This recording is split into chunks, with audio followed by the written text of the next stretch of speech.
Hey everyone, hope you're doing well. So since the last video I've been working on the self-hosted ELO compiler, and I can safely say we're almost done. We've got three different kinds of tests. So we've got unit tests like mod or multiply, and we've got standard library tests like these. These are all set to skip. And we've got ELO like compiler tests, which are also skipped. But everything that's not skipped, so the unit tests, is actually being compiled by the self-hosted compiler. So let me see like this. So as you can see, I'll show you what the makefile does. So our bootstrap compiler, which is written in Python, compiles our self-hosted compiler, which is written in ELO. And as you can see, it successfully compiles every unit test. So that's really awesome, but there are still a couple of weird buffer overflow bugs that I'm currently troubleshooting, and I cannot tell if this will take me an hour or a week to fix. So I thought it would be cool to do something different for this video. And that is hashmaps. Whenever we define a function or argument or constant, so let me show you what I mean by that. We've got buffers like this. And when we look in the standard library, this one, we've got all kinds of constants. And in the self-host compiler, if we encounter a constant, we need to keep track of the value that's corresponding with this key. So yeah, we have to save key value pairs. Currently, we do that by adding the key value pair to a list. Lists are also in the standard library. I've talked about them in a previous video about the Lexer, I think. But anyway, when you add a key value pair to this list, you just calculate the index it has in that list, and then you put the key value pair to that index. But when you need to search for a key, you need to loop through the whole list until you found it. So you can imagine that the larger the list gets, the longer it takes to find the value of key. So in other words, looking up a key takes us O of n time. And we can do much better. So you might have heard of hashmaps. They have different names. In Python, they're called dictionaries. And the nice thing about hashmaps is that inserting and looking up a key value pair both takes O of 1 time instead of O of n. This means that the time it takes to find the key doesn't increase as the dictionary increases in size. So that's really cool. So how does the ELO dictionary work? So let's say we've got an array in the memory of so-called buckets. So we've got a bucket here, bucket at index 0. We've got a bucket at index 1, and we've got a bucket at index 2, etc. And each bucket could contain a key value pair. We've also got a hashing function, so that takes a string or another kind of object. We put it through the hashing function and we get an index. So let's say it's 1, 2, 3, 4.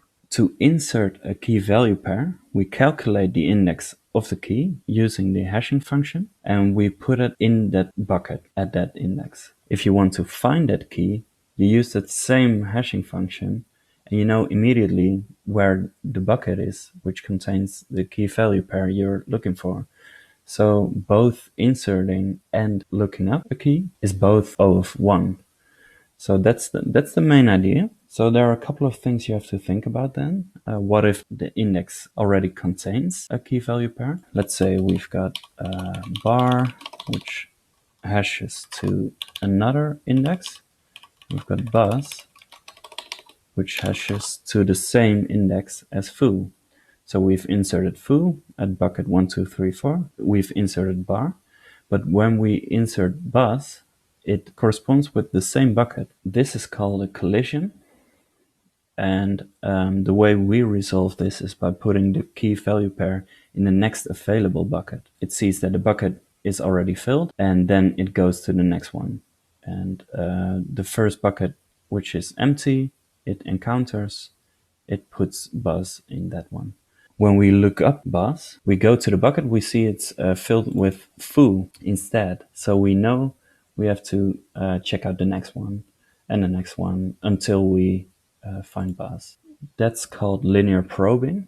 I'll put a link in the description so you can check it out. You can imagine the fuller the dictionary gets, the more collisions you get and the slower it gets. So at some point you need to make a bigger dictionary and move everything to that bigger dictionary to avoid a lot of collisions. So what we've decided to do in ELO is if a third of the buckets is filled, then we move on to a dictionary with twice the number of buckets. And another way you could lower the number of collisions is by using a relatively good hashing function. Because if you can imagine if the hashing function is really bad, for example, if you sum the characters, simply do that, then foo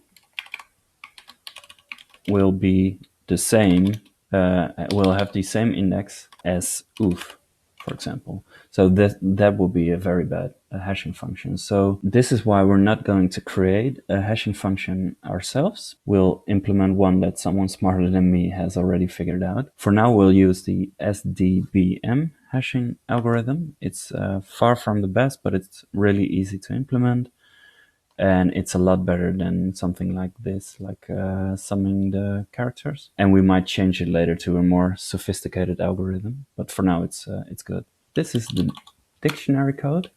So we define the structs for a dictionary and the dictionary bucket. So this is our hashing function. So it takes a pointer and the size. This is so you could make a hash of a string or an integer or whatever kind of object you have.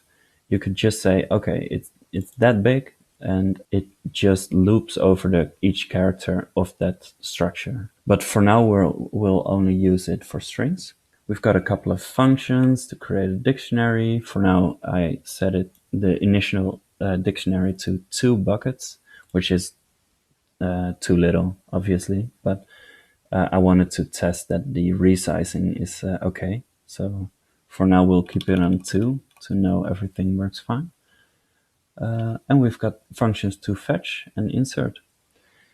I've added a test, standard lib So what you see here, you could take a key and a value, and the value could be a pointer to a struct or whatever, and you insert it into the dictionary. We create a dictionary, we add 4 key value pairs. As you can see, we assert that foo gives us bar, as you see here. And if it's not found the key, then you get null, a null pointer back. So yeah, that seems to work. And I've already added it to the parser. So we used to have our constants in a list, but now for the constants, we actually use the dictionary functions. So as you can see here, we'll fetch to check if it's in the dictionary and stuff like that. And it seems to work. So yeah, that's really cool. I'll also use it for the different key value lists that we now have. But I think I first fix every bug in the compiler and then optimize it. So yeah, that's about it. I'll be continuing with the troubleshooting of our memory bugs, and hopefully we'll fix it soon enough. And we'll have the self-hosted compiler in the next video. So thank you for watching, and hopefully I'll see you next time. Goodbye.